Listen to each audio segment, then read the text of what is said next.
Me encuentro en la capilla Seion de Bringwin. Estoy acompañada, me han hecho un servicio de té.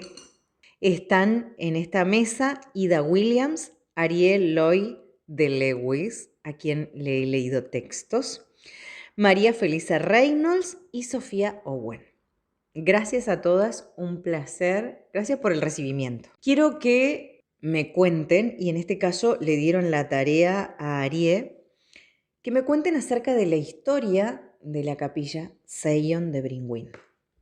Bueno, al hablar de capilla, hablamos de la colonización galesa, ¿no es cierto?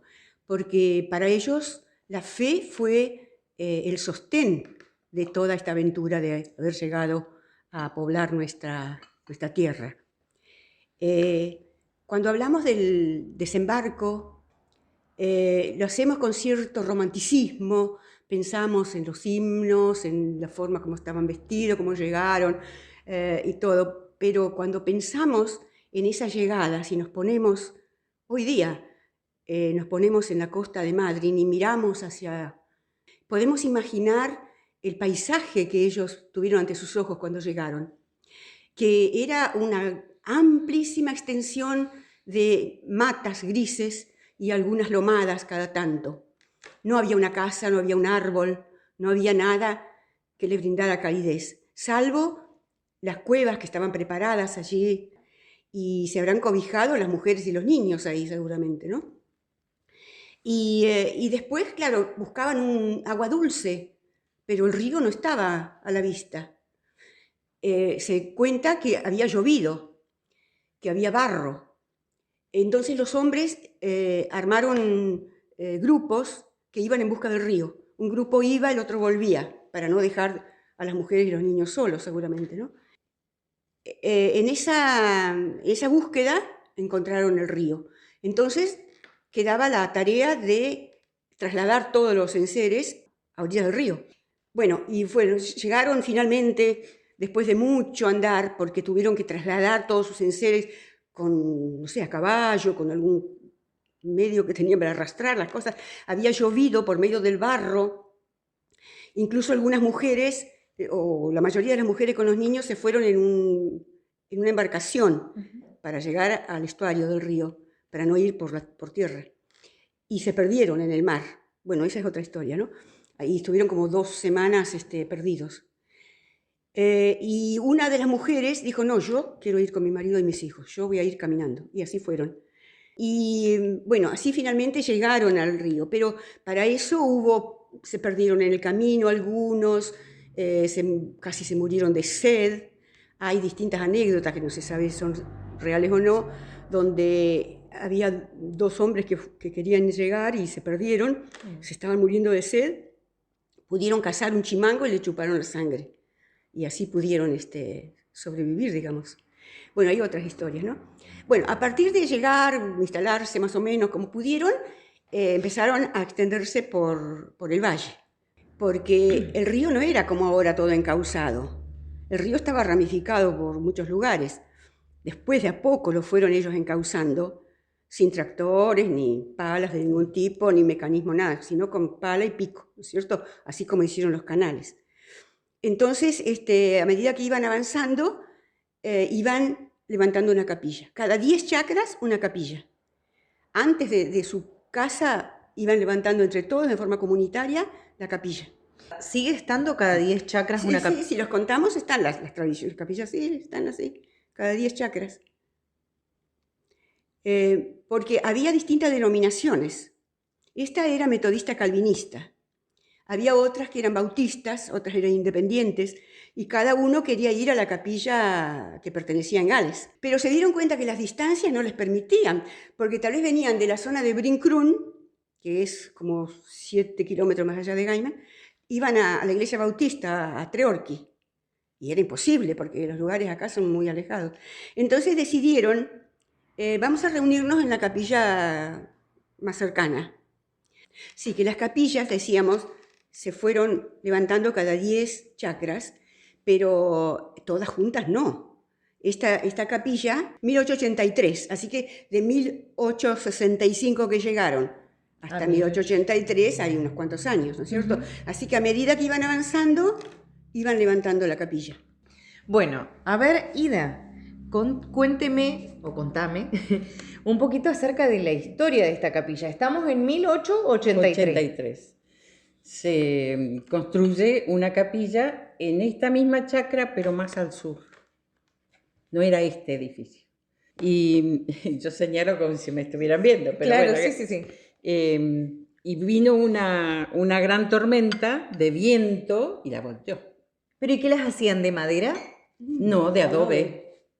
Bueno, cuando se cae este edificio con la tormenta, que entiendo que era una tormenta de viento más que de lluvia, los vecinos también se juntaron, se congregaron y dijeron, bueno, armemos otra. Y ahí fue donde nace este edificio en 1888. Y esa es la fecha que nosotros tomamos. Pero ya hubieron estos 5 años anteriores. Este edificio desde 1888, donde estamos acá, Sí. mire, ¿no? Que está en pie como desde que se creó, ¿o tuvo refacciones? Se nos estaba viniendo abajo, estaba muy estropeada, porque como acá se hizo la ruta después y se levantó mucho el terreno, entonces la humedad afectó mucho a la construcción de este edificio. La vibración. Y claro, la vibración de los camiones y todo eso. Y este es un edificio histórico nacional. Entonces, podíamos pedir ayuda a la municipalidad, a la provincia, pero no podían hacer nada porque esto era nacional. Hasta que Sofía se puso en campaña y a través de gente de Nación vinieron y llamaron a una empresa para que hiciera la restauración.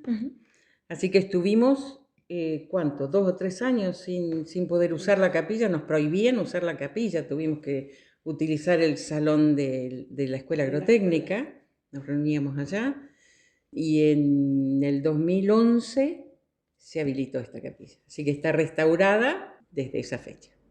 A ver, bueno, vamos a hablar un poquito también con Sofía, que fue la encargada de empezar con los trámites de que este lugar se restaure. ¿Cómo fue eso, Sofía? Y bueno, es que era necesario restaurar la capilla. Entonces comencé por el municipio y bueno, y ahí empezamos averiguando gente que venga a ver cómo estaba. Vinieron de Rawson para ver cómo estaba el edificio, si era cierto, sacaron fotos.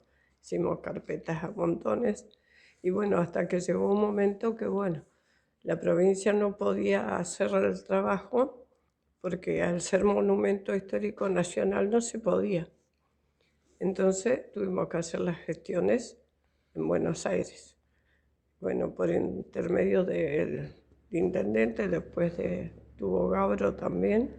Y entonces, una vez que yo viajé a Buenos Aires, fui a hablar allá al Ministerio de Economía y bueno, me dijeron que iba a venir gente. Y vino un tal Van Gogh como arquitecto, que es el que arregló el correo en Buenos Aires. Y él fue el que hizo todos los trámites, digamos, para que esto se hiciera. Entonces después ya se encargó el municipio y la gente de la empresa y todo lo demás que trabajaba. Claro, los que trabajaban, pero además ustedes de mantenerlo como parte actuante de este lugar, de que se congrega. Ah, sí, después hubo que cuidarlo, sí. Pero tuvimos un tiempo porque hubo que sacar todos los pisos, hubo que hacer todo de nuevo. Y el piso se sacó, esto es pinotea. Sí. No, este se conservó, pero aquel tiene una parte que hubo que poner todo nuevo. Bien, contemos un poquito. Decimos porque ¿qué lugar es de la capilla? Este vendría a ser el vestry de la capilla. Que para nosotros sería la cocina. La cocina. Y acá las reuniones que hacían con los vecinos cuando había algún problema, porque la capilla fue el centro. Entonces, al no haber otra cosa, se reunían acá. Cuando querían solucionar algún problema, se reunían. Y cosa de que no haya pelea, Dios estaba en el medio. especie de centro cívico, ¿no? Claro. Porque no solamente se llevaban a cabo las reuniones religiosas, sino también en los comienzos acá funcionaba la escuela. Todos los problemas de la comunidad, lo que había que resolver, se resolvían en la capilla, levantando la mano. Había discusiones también, pero finalmente se ponían de acuerdo, ¿no? Porque bueno, ellos eran muy creyentes, la mayoría, había también de los otros, ¿no? Y todo se resolvía con consenso, digamos. Se oraba también, a veces cuando la situación se ponía muy grave, se oraba para llevar a cabo las reuniones. Todavía lo hacemos, ¿no? Muchas veces cuando hay reunión lo primero que se hace es la oración para invocar al Señor que interceda en lo que se va a hacer. Lo que se va a hacer. Y ellos venían acá los domingos, porque había 3 reuniones los domingos. A la mañana era reunión de oración, después del mediodía una reunión de estudio bíblico y demás, y a la tarde, alrededor de las 6 por ahí, el culto vespertino. Entonces ellos se quedaban al mediodía acá, traían su almuerzo, por eso el vestri cumplía una función más bien fraternal, porque después, como no había radio, no había televisión, no había diarios, no había nada, acá se relacionaban fraternalmente también. Claro, se conocían. Y las novedades si había novedades.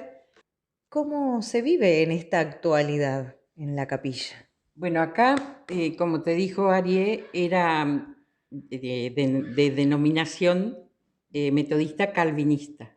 ¿Y ahora? No, y entonces en la década del 60 se hizo una asamblea dentro de esta iglesia, ¿cierto?, con los miembros, y todos decidieron pertenecer a la Iglesia Metodista Argentina, Iglesia Evangélica Metodista Argentina. A partir de ahí, nosotros somos todos de la Iglesia Metodista y seguimos trabajando con mucho esfuerzo porque hemos quedado 4 miembros nada más, las que estamos acá. Tenemos culto todos los domingos. Ahora, gracias a Dios, tenemos un pastor que viene 2 domingos al mes y nosotras todos los domingos tenemos escuela dominical con los chiquitos. Una de las cosas por las que vinieron los galeses acá era en busca de su libertad y de su libertad para desarrollar su cultura, para practicar su idioma y sobre todo para practicar su fe. Ellos no hacían acepción de personas, ellos vinieron acá y se encontraron con los nativos y tuvieron amistad con ellos. No vinieron a conquistar y no vinieron con armas.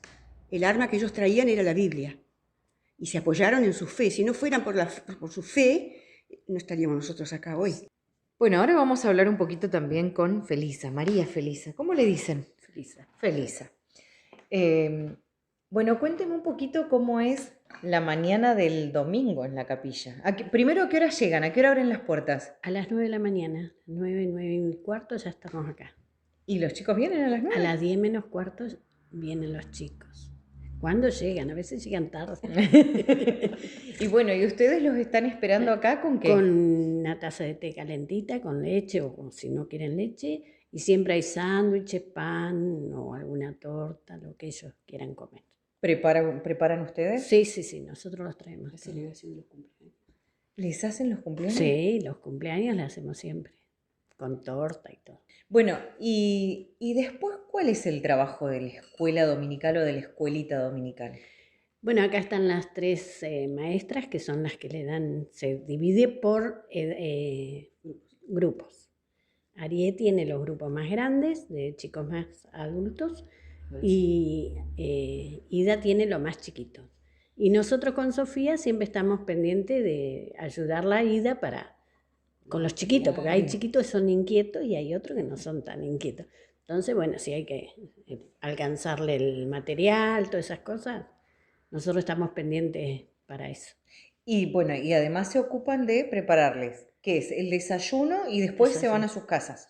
Los chicos desayunan antes de empezar las clases.